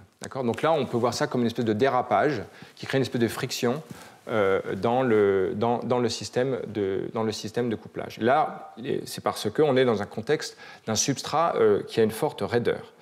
Et maintenant, on peut à l'inverse considérer un substrat plus mou, dans lequel ce qui va se passer maintenant, c'est que l'écoulement du filament d'actine vers la gauche va induire en fait une déformation importante de la matrice, des éléments mécaniques, élastiques de la matrice. Et en fait, puisqu'elle se déforme d'abord fortement, les éléments élastiques de la clutch ne vont pas être mis en charge. Mais par contre, ils vont le devenir plus tardivement lorsque le système sera arrivé en fait, à l'extrémum de sa déformation. À ce moment-là, les ressorts vont commencer certains à se rompre. Et à ce moment-là, il y aura un élément catastrophique où tous les ressorts vont tout d'un coup lâcher et le système va se relaxer dans une configuration initiale. Donc là, on a un système où en fait, il y a une espèce de relaxation rapide, puis de nouveau, le système se répète, où il y a de nouveau une augmentation, enfin une déformation du substrat et une relaxation. Donc en fait, ici, on a un système oscillant qui est lié au fait qu'on a une tension, un substrat beaucoup plus mou. Donc les conséquences de cela en termes de force de traction exercée sur le substrat et d'écoulement d'actine sont montrées ici. Lorsque la raideur est forte, on a un glissement ou un dérapage sur le substrat qui crée un écoulement d'actine qui est important avec une faible force de traction. Et l'inverse, lorsqu'on en a un substrat qui est plus mou, où en fait la force de traction est plus importante et la vitesse moyenne dans ce système qui a un comportement oscillant est plus faible. Donc en fait, le point important, c'est que si on a un substrat trop dur, en fait, la cellule va déraper, et si on a un substrat plus mou, la cellule va pouvoir en fait s'accrocher à lui de façon plus importante. Et c'est ça qui est, je pense, l'élément qualitatif important à retenir. Je répète, un substrat dur, la cellule va en fait déraper parce qu'il va y avoir une rupture des liens, et un substrat plus mou, une charge, une force de traction plus importante peut être exercée, ce qui permet à la cellule de mieux s'accrocher. Alors, il se trouve que là, c'est un modèle, mais les données expérimentales semblent effectivement accréditer ce modèle. On voit ici des cellules qui sont des phylopodes dans un cône de croissance. Alors, vous voyez ici envers le cône de croissance, ici, il y a un phylopode montré par ce rectangle. On voit deux petits points rouges qui sont en fait des marqueurs neutres à la surface du phylopode. Et ici, vous avez un kymographe qui montre au cours du temps et dans l'espace la position. Donc ici, vous avez un phylopode, en gros. Et vous voyez que alors le phylopode, son extrémité est ici, d'accord ? Et en fait, dans un phylopode, se passe la même chose que ce dont je vous ai parlé jusqu'à présent. Il y a un écoulement rétrograde d'actine et qui va faire se déplacer la bille vers la partie plus proximale. Et en fait, on voit que, donc en fait, on peut le voir comme un marqueur en fait, de ce qui se passe au niveau de l'actine. Et on voit qu'il y a un moment de saltatoire ou un peu oscillant où le système va se relâcher, puis une nouvelle tentative d'écoulement qui va de nouveau être interrompue et se relâcher, etc. Donc on a un système qui n'est pas un glissement, un dérapage, mais plutôt en fait un système où le système, une condition dans laquelle on a une charge sur la matrice de la cellule, puis une rupture et de nouveau une charge. Ici on a un grandissement de ce qui se passe à cette jonction-là. Et bon, là, les auteurs utilisent ça de façon plus quantitative en faisant varier la raideur du substrat. On a ici en rouge un substrat plus souple, 57 kPa, et un substrat plus rigide, 250. Non, pardon, c'est l'inverse. Plus souple, 250 pascal, et beaucoup plus raide, 57 kPa. Et donc ça correspond à ce qu'on a vu tout à l'heure, c'est que la vitesse est plus importante dans un substrat plus raide. En gros, la cellule dérape. Enfin, le réseau en fait, dérape sur son substrat, alors que la vitesse est plus faible lorsque le substrat est plus souple, qui correspond aux conditions de grip. Donc slip ici et grip ici. Donc là, on est dans les données expérimentales dans cette cellule qui sont tout à fait en accord, en tout cas qualitativement, avec le modèle présenté précédemment. Alors de façon plus précise, et là je le dis simplement aussi en écho à un autre cours, on peut mesurer maintenant de façon plus précise les forces de couplage médiées par les vinculines, qui sont en fait ces éléments, en gros les ressorts que j'ai présentés dans le clutch, c'est en gros lié à l'association-dissociation de vinculines avec l'actine d'un côté et l'intégrine de l'autre. Ce sont les molécules de pontage. Donc ces molécules en bleu ici sont conjuguées à une bille. On met un filament d'actine tenu par deux billes dans un piège optique et on déplace maintenant la plateforme où est située la bille, de sorte que on déplace la bille avec les vinculines par rapport au filament d'actine. Donc en fait, on fait l'équivalent de ce qui se passe dans une cellule dans laquelle le filament d'actine se déplace vers la gauche en raison de la nucléation de l'actine. Simplement, si on l'applique dans un système in vitro plus simple, où on peut mesurer les forces au cours du temps. Et ce que l'on peut voir, c'est que déjà, on peut déplacer le filament vers le bout pointu ou vers le bout barbé, d'accord ? Et il y a en fait une polarité du processus très claire, qui est que lorsque l'on tire, ici, vous voyez que la force que l'on peut mesurer se relâche petit à petit, et cette baisse de la force mesurée est le reflet en fait, des dissociations progressives des liens entre vinculines et les filaments d'actine. Quand toutes ces connexions ont disparu, donc en gros, pensez au ressort que je présentais dans le modèle précédemment, se relâche en fait, et le système revient à son état initial. Et le point qui est important, c'est qu'il y a une asymétrie dans la durée de ce couplage et dans les forces mesurées, et les temps de résidence de liaison entre l'actine et la bille médiée par les vinculines renseignent sur le système. Et le point qui est important, c'est que de cette asymétrie, donc la durée de vie en fait, des liens, vous voyez qu'il est très asymétrique. Lorsque l'on tire vers l'extrémité pointue ou vers l'extrémité barbée, on a essentiellement un temps de résidence qui est beaucoup plus important dans un sens, qui reflète la polarité du filament d'actine et de la vinculine qui est liée à elle. Et sans rentrer dans les détails, mais pour ceux qui voudraient regarder, voici la référence, ces données, cette statistique peut très très bien se modéliser comme un modèle catch bond avec deux états. C'est exactement le même type de modèle d'ailleurs qui avait été utilisé pour modéliser les couplages entre eucadérine et les filaments d'actine médiés par alpha-caténine. Donc en gros, ce modèle de catch bond à deux états, c'est en gros la même chose qui se produit pour expliquer le couplage dépendant de la force entre un filament d'actine et une molécule d'adhésion. Donc si vous voulez, pour ceux qui se perdent un peu dans les noms des molécules, retenez que le système d'adhésion actine-cadérine dans l'adhésion intercellulaire et l'adhésion cellule-substrat actine médiée par intégrine, il y a des molécules de couplage qui ont des noms différents, même si certaines sont en commun. comme vacuoline. Mais le modèle, dans les deux cas, est un système dans lequel la force de couplage est dépendante de la force, elle se renforce, un catch bond, et qui se modélise de la même façon. Donc en fait, il y a des similitudes extrêmement fortes entre ces deux systèmes d'adhésion. Et pour ceux qui ont participé à mes cours, mais sinon, si vous êtes curieux, vous pouvez revenir. La première année, donc en 2017, l'automne 2017, il y a 4 ans, j'avais fait un cours entier sur l'adhésion. Et j'avais notamment parlé de ce modèle de catch bond dans l'adhésion cadérine-actine. C'était donc un lien explicite avec cela. Donc à ce stade, et pour rassembler les choses, voyons l'implication de tout cela dans le contexte de la motilité cellulaire. Pour l'instant, on a vu ce qui se passe à l'avant. On a vu les interdépendances entre nucléation d'actine qui permet, dans le contexte du Brownian-Ratchet, de faire avancer la membrane, de l'opposition que lui exerce la tension de membrane, laquelle dépend de la contractilité cellulaire et de l'adhésion. Et on a vu que l'adhésion est importante pour la motilité parce qu'elle permet effectivement de transmettre la force liée à l'écoulement rétrograde d'actine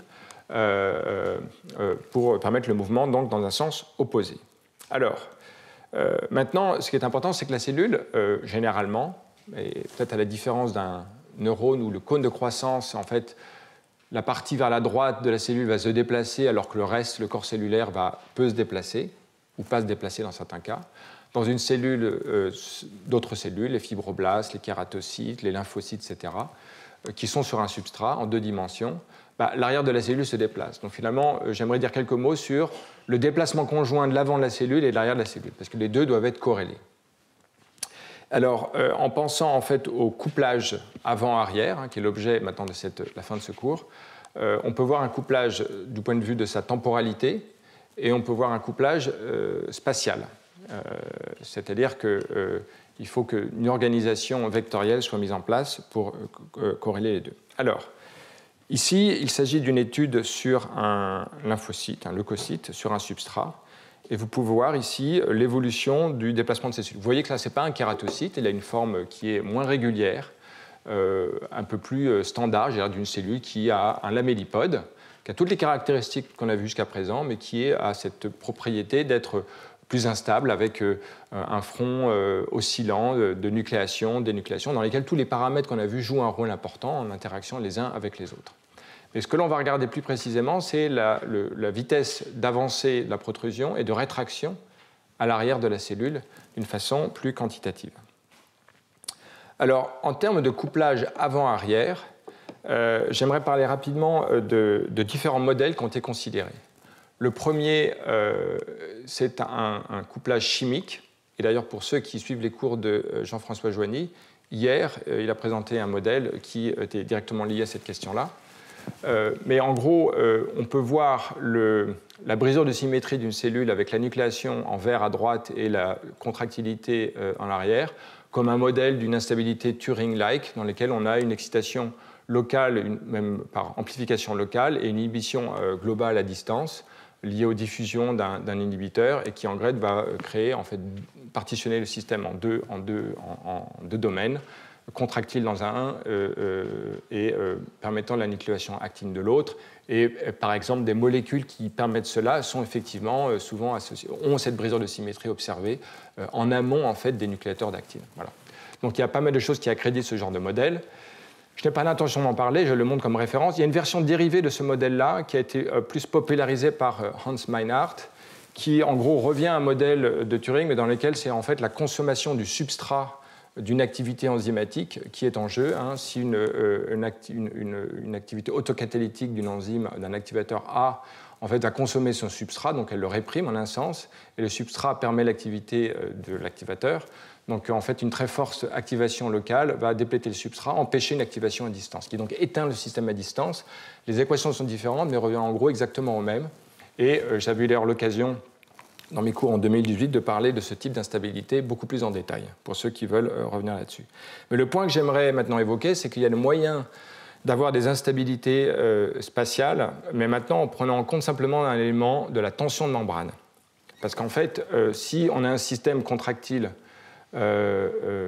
qui s'auto-amplifie localement, un système de nucléation qui s'auto-amplifie, il va augmenter la tension de membrane, on l'a vu tout à l'heure, et la tension de membrane va réprimer cette activité de nucléation. Donc là, en fait, je mets dans le contexte d'une cellule exactement les ingrédients dont je vous ai parlé tout à l'heure, c'est-à-dire l'interdépendance entre tension de membrane et nucléation d'actine, d'accord, liée au modèle du Brownian-Ratchet, sauf qu'ici, son implémentation spatialement dans la cellule en fait, peut créer des conditions où en fait, on a une extinction globale liée à la tension et une activation locale qui sont exactement ce qu'il nous faut pour avoir une brisure de symétrie du système dans certaines conditions. Alors, ça a été étudié dans un certain nombre de modèles. J'aimerais ici vous présenter des données expérimentales qui accréditent l'idée que la tension de membrane peut, dans certaines conditions, effectivement contribuer à la brisure de symétrie ou à sa stabilité au cours du temps. D'accord ?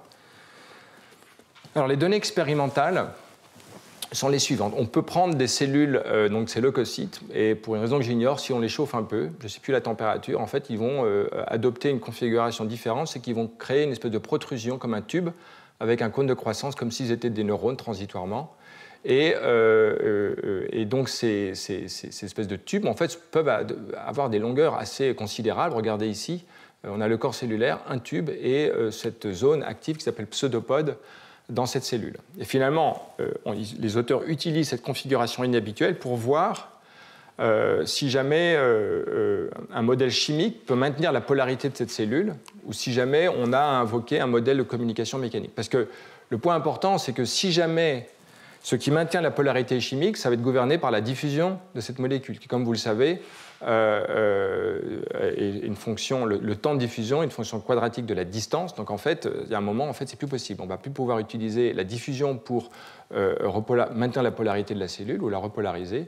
Et donc, à l'inverse, la tension de membrane peut se propager quasiment instantanément sur ces échelles. Donc, en fait, les auteurs utilisent ce genre de considération pour tester les modèles de diffusion ou le modèle de déplétion du substrat. Alors, déjà, ici, étant donné la longueur des cellules et sans avoir mesuré les coefficients de diffusion, mais connaissant les ordres de grandeur, on peut déjà voir qu'il n'y a quasiment aucune chance que ça puisse être gouverné par un modèle Turing-like, où ça va être la diffusion d'un inhibiteur dans ce système. Mais en fait, on peut regarder plus finement les choses en fait, en cassant ce lien et en voyant la régénération de la polarité de la cellule. La cinétique va être très informative du mécanisme de polarisation. Et en fait, ce que les auteurs observent, c'est que lorsqu'ils cassent la continuité entre le cône de croissance, entre le pseudopode et le corps cellulaire, il y a une régénération très rapide de la polarité cellulaire dans le corps en arrière. Ce qui va dire que le substrat, dans le modèle du substrat déplété, se régénère très rapidement, en proportion de la vitesse de restauration de la polarité cellulaire, ou alors que l'inhibiteur a une durée de vie extrêmement courte. Alors, un inhibiteur qui a une durée de vie extrêmement courte, ça peut être dans le cas extrême la tension mécanique, ou effectivement un inhibiteur qui diffuse très rapidement avec une durée de vie très courte, et dont on peut borner les valeurs en fonction des expériences. Alors ici, les auteurs, en fait, maintenant finissent par faire une expérience de frappe, où en fait, ils ont la fluorescence dans toute la cellule, ils font disparaître la fluorescence dans le corps cellulaire et voient la vitesse à laquelle la fluorescence revient dans le corps cellulaire par la diffusion de la fluorescence des autres parties de la cellule à travers le tube très fin. Et ce que l'on peut voir ici, c'est une telle évolution de la fluorescence qui est très lente et qui augmente très rapidement lorsqu'il y a une rétractation en fait, du tube. Donc en fait, la cellule adopte une configuration différente. Donc c'est tout à fait normal, ce qui montre qu'en fait, que la diffusion quasiment en une dimension en fait, rend extrêmement lente la diffusion d'un quelconque inhibiteur. Et à partir de ces données-là, ils peuvent même mesurer qu'en gros, il faudrait qu'il y ait un coefficient de diffusion qui soit tout à fait non physiologique pour que ça puisse expliquer les vitesses de régénération de la polarité de la cellule. Donc en fait, les auteurs, par un certain nombre d'arguments qualitatifs et quantitatifs, excluent clairement l'hypothèse soit de la déplétion d'un substrat qui devrait se resynthétiser très rapidement et diffuser très rapidement, ou lors de la diffusion d'un inhibiteur qui reviendrait très rapidement à travers le tube. Les ordres de grandeur ne seraient pas physiologiques. Donc cela accrédite l'idée d'une tension de membrane jouant un rôle important. Alors finalement, la dernière expérience teste ce rôle de la tension de membrane comme un facteur d'inhibition globale qui brise la polarité de la cellule. En gros, on a une cellule qui s'étale avec différentes étapes. Et le point qui est important, c'est qu'ils peuvent mesurer par la technique que j'ai déjà présentée, où ils prennent une bille, tirent un tube et mesurent donc la tension de la membrane.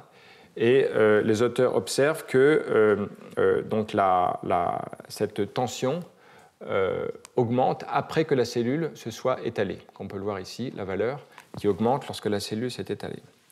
Et en lien avec cela, les auteurs montrent maintenant une molécule qui joue un rôle très important dans la nucléation de l'actine. Donc là, on parle de l'activateur. Comment l'activateur répond, en fait, à l'inhibiteur qui est la tension de la membrane. Et pour regarder l'activateur, on regarde un nucléateur ou des éléments qui activent le nucléateur. C'est WAVE, le complexe WAVE, qui active ARP2-3. Et donc on voit que quand on augmente, donc là on aspire la membrane par une pipette, donc on augmente la tension de membrane, et on voit que la densité de fluorescence de WAVE, qui active ARP2-3, au front de la cellule, baisse. Inversement, lorsque l'on utilise notamment conjointement la blebistatine et un choc hypertonique qui tous les deux contribuent à baisser la tension de la membrane, on voit une augmentation très importante de la fluorescence de WAVE, qui est un activateur du facteur de nucléation de l'actine, ARP2-3. Donc on a ces deux expériences qui montrent que l'activateur en fait, est bien inhibé par la tension de la membrane, laquelle est manipulée par ces expériences. Donc là, qui expérimentalement valide l'idée que la tension de membrane dans ces cellules-là joue un rôle important dans la brisure de symétrie. Voilà, donc voilà ce que je voulais dire à propos de brisure de symétrie. On peut penser aux modèles chimiques qui sont importants. Il y a plein de choses connues là-dessus et je n'avais pas l'intention de rentrer plus dans les détails, enfin même du tout dans les détails de cela, mais simplement vous parler de ce modèle de tension mécanique comme jouant un rôle important, pas simplement dans le réglage local de la nucléation, on l'a vu tout à l'heure, mais même dans l'organisation spéciale, dans la polarité même de la cellule, ce qui empêche en fait l'existence d'une protrusion inverse. Mais comme vous le savez, il y a des cellules qui aiment faire des protrusions dans tous les sens. Donc en fait, c'est un mode particulier d'organisation très vectorielle que cette tension de membrane va jouer un rôle important. Quand on baisse la membrane, on baisse l'inhibiteur. Donc en fait, l'élément de brisure de symétrie est modifié. Et c'est pour ça qu'une cellule qui a une tension de membrane plus faible va pouvoir avoir plusieurs pseudopodes qui vont se former à droite et à gauche. Et c'est ce qui lui permet d'explorer son environnement. Et on verra effectivement l'implication de cela dans le fait qu'une cellule ait un mouvement plutôt diffusif avec plusieurs pseudopodes ou un mouvement très balistique parce qu'en gros, elle a une organisation très vectorielle qui reflète cette tension de membrane plus importante. Alors, à propos maintenant, et pour finir, de la rétraction arrière de la cellule. La rétraction arrière de la cellule, en fait, dans un certain nombre de cas, comme on le voit ici, est tout à fait synchrone de l'avancée de la cellule. Donc, à droite, on a la protrusion en vert, et à gauche, en rouge, on a la rétraction de la cellule. Et on peut le voir ici dans ce film, et ici dans cette représentation, et même la quantification, on voit que les deux sont extrêmement corrélés, avec aucun délai temporel mesuré dans l'ordre de la fraction de seconde. C'est-à-dire qu'en gros, l'avant et l'arrière de la cellule se parlent instantanément. Il n'y a pas de délai.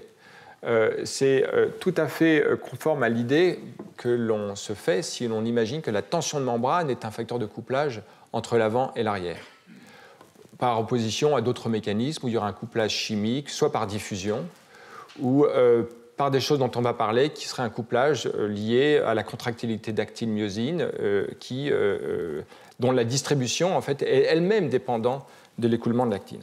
Donc, c'est le point d'ailleurs que je voulais voir, parce que, pour être tout à fait honnête, quand moi j'ai préparé ces cours, je pensais qu'en fait la rétraction était simplement déterminée par la contractilité de myosine 2, et que en fait, la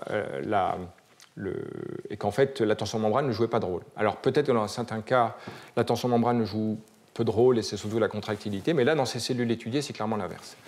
Alors quand on étudie maintenant la corrélation entre protrusion à l'avant de la cellule et puis la polarisation de la myosine 2, qui peut se mesurer d'une certaine façon, hein, peu importe les détails, en rose, on voit en magenta, on voit ici qu'il y a donc une corrélation, mais avec un délai systématique de l'ordre de moins 9 secondes. C'est-à-dire que la polarisation de myosine 2 atteint un maximum 9 secondes après le maximum d'avancée du front de la cellule à l'autre extrémité.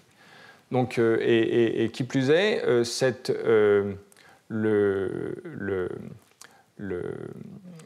corrélation, cette polarisation de la cellule à 9 secondes en arrière augmente alors que la vitesse de protrusion de la cellule augmente. Donc il y a une corrélation positive entre les deux. Donc retenons, corrélation entre polarisation de la myosine 2 et vitesse de déplacement.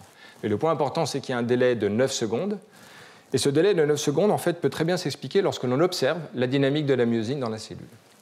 Vous allez voir ici un film où en vert, vous avez l'actine, en rouge, la myosine. Vous avez ici la séparation des deux canaux, myosine à droite, actine à gauche. Et donc, lorsque vous regardez ce film, alors vous pouvez voir le mouvement rétrograde de l'actine. On est ici dans le référentiel de la cellule et là dans le référentiel du substrat. Donc on peut se concentrer ici, c'est plus facile à voir. On voit à partir de la bordure antérieure l'écoulement de l'actine vers la gauche, c'est tout à fait ce que je vous ai raconté tout à l'heure. Mais on voit également que la myosine 2, bon, le contraste n'est pas très bon, mais se déplace vers la gauche. On peut faire des chymographes ou faire des projections spatiales de ces cellules, projections temporelles de ces cellules, et on voit vraiment très mal avec le contraste. Peut-être qu'on pourrait baisser la lumière, mais sinon vous le verrez sur le PDF du cours, vous pourrez voir qu'il y a effectivement des trajectoires qui reflètent en fait l'écoulement de la myosine 2 qui est advectée par l'actine qui se nucléoise à l'avant et qui transporte la myosine 2 au fur et à mesure de son écoulement rétrograde. Donc un petit modèle simple en fait, peut étudier l'évolution temporelle de la myosine 2 liée au filament d'actine qui dépend d'un terme d'advection. On a ici la vitesse du mouvement rétrograde, la concentration, grande concentration de myosine 2, et puis les éléments d'association, dissociation qui en fait dépendent de la chimie d'activation de la myosine 2. Et puis la forme maintenant libre de myosine 2 qui, elle, a une composante purement diffusive, et puis c'est même terme. Et quand on utilise ce modèle, on peut voir qu'on peut reproduire assez facilement avec des paramètres tirés de l'expérience le délai de 9 secondes observé de corrélation entre la vitesse de déplacement de la cellule et puis la polarisation de la myosine 2 dans la cellule. Donc en gros, l'advection du moteur vers l'arrière joue un rôle important pour expliquer la polarisation ou le maintien de la polarisation de la myosine 2. D'accord ? Donc pour retenir, oui, il y a un mécanisme de couplage spatial qui dépend de facteurs chimiques ou mécaniques, comme on l'a vu, mais également un maintien de cette polarisation qui elle-même est liée en fait au mouvement rétrograde de l'actine parce que l'actine transporte vers l'arrière la contractilité en transportant myosine 2. Et en termes de couplage entre les deux, on peut voir que maintenant, si on active myosine 2 dans la cellule en l'inhibant globalement, en le réactivant, en inhibant l'inhibiteur, bon, peu importe la technique utilisée, mais par un flash de lumière, on peut réactiver la myosine 2 et on voit à ce moment-là que la vitesse de protrusion à l'avant augmente. Donc en fait, il y a un couplage dans les deux sens où en fait, la tension de la membrane permet, la contractilité permet l'augmentation de la protrusion à l'avant de la cellule. Je passe sur ça pour finir, parce que je vois qu'il est à peu près l'heure. Donc maintenant, on peut incorporer toutes, c'est les dernières diapos 2-3, hein. On peut maintenant incorporer tous ces éléments pour étudier maintenant des motilités cellulaires en apparence plus complexes, mais qui permettent de voir comment tous ces jeux d'interaction en fait gouvernent des trajectoires qui ont une forme comme on peut le voir ici. Donc il s'agit de cellules qui, en fait, au lieu d'avoir une trajectoire extrêmement rectiligne, en fait, ont des trajectoires courbes en spirale, comme on peut le voir ici. On a ici différents exemples. En gros, ce sont des cellules qui tournent sur elles-mêmes comme des toupies, et on essaie de comprendre comment, en fait, cette rotation des cellules est possible.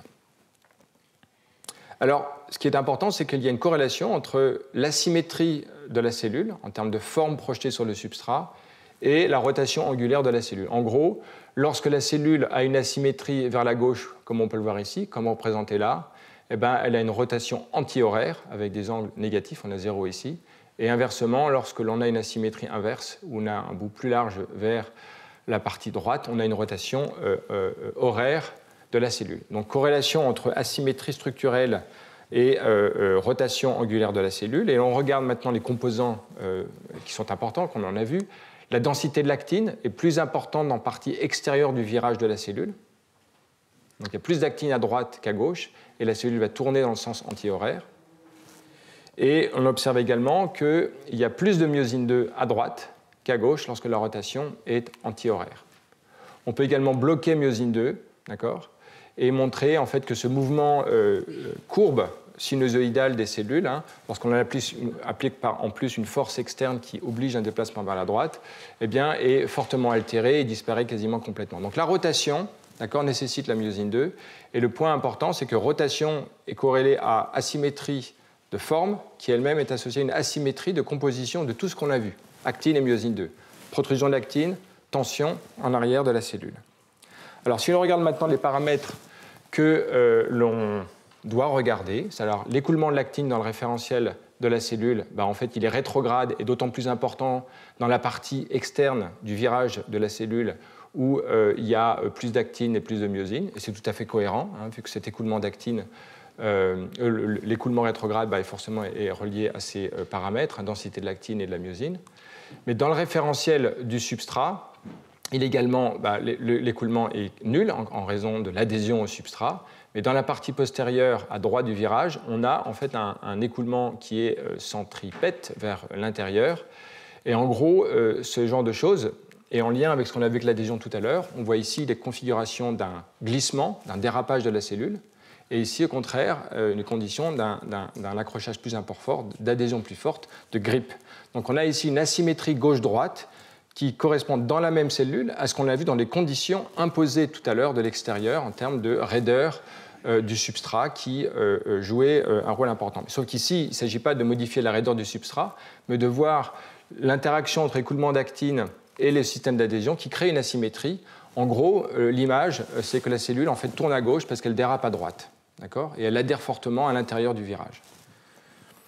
Lorsque l'on mesure maintenant les forces de traction sur le substrat, le point important, c'est que la composante vers l'intérieur de la cellule sont asymétriques, étant plus faibles à droite, et la composante qui est tirée vers l'avant, donc le vecteur en vert, elle est plus importante à l'extérieur du virage. Ça, c'est ce que donnent les expériences de mesure de traction de force sur le substrat. Donc le modèle qui ressort de cela, ce sont en fait des feedbacks qui sont tout à fait cohérents avec ce qu'on a vu à différents moments dans l'exposé aujourd'hui. Le premier, c'est le couplage entre l'actine et la myosine. L'asymétrie d'écoulement de l'actine crée en fait par advection de la myosine une concentration de la myosine 2 dans la partie postérieure droite de la cellule. L'écoulement de l'actine, la vitesse d'écoulement de l'actine et la polarisation de la cellule se renforcent l'un l'autre et permet de maintenir la polarité de la cellule. Maintenant, le lien, pour comprendre maintenant le déplacement de la cellule, qui dit écoulement d'actine plus important, dit qu'on va atteindre des conditions en fait, de glissement par rapport au système d'adhésion, où en fait la cellule va glisser, va déraper vers la droite, alors que dans la partie où l'écoulement est plus lent, le couplage avec l'actine, avec les molécules d'adhésion va être plus important et on va avoir une adhésion qui va être plus fort et qui va tenir la cellule dans l'intérieur du virage. Donc le système s'auto-entretient de cette façon-là et c'est ce qui permet d'expliquer la persistance des trajectoires angulaires négatives ou positives. Puis le système en fait se régénère parce que les cellules peuvent finalement sortir de cette espèce de cycle, j'allais dire infernal de rotation, qui en fait vient de ces feedbacks pour reprendre une nouvelle trajectoire, pour reprendre à ce moment-là une nouvelle trajectoire courbe. Vous voyez, ce sont des trajectoires tout à fait inhabituelles. Alors j'ai aucune idée si ce type de trajectoire a une fonction physiologique ou si c'est une espèce de manifestation des feedbacks de système dans un substrat en 2 dimensions. Voilà, donc ma diapositive de conclusion de ce cours d'aujourd'hui énonce les points suivants. Donc la production de la force dépend de la polymérisation de l'actine. Ce que l'on a en tête, c'est le modèle du Brownian-Ratchet qui, par toute une série d'expériences, se trouve forcément validé. La deuxième notion, c'est l'idée de transmission des forces qui dépend de l'adhésion à un substrat, dont la raideur crée des conditions de glissement, de dérapage ou au contraire d'accrochage. Et le point qui est important, c'est que la tension de la membrane et l'adhésion au substrat limite peuvent bloquer, en tout cas réduire la mobilité en raison des feedbacks négatifs qui interagissent les uns avec les autres. Et peut-être le point important qui aura son importance plus tard dans le contexte de la navigation de cellules, c'est que l'adaptation mécanique, en fait, il y a une espèce d'adaptation mécanique de la cellule qui dérive de ces feedbacks, de ces rétroactions entre tension de membrane, nucléation d'actine et tension de la cellule et adhésion. Donc ici, on a ces 2 courbes qui montrent que si la tension de la membrane est trop forte, on a une réduction de la polymérisation et donc motilité cellulaire.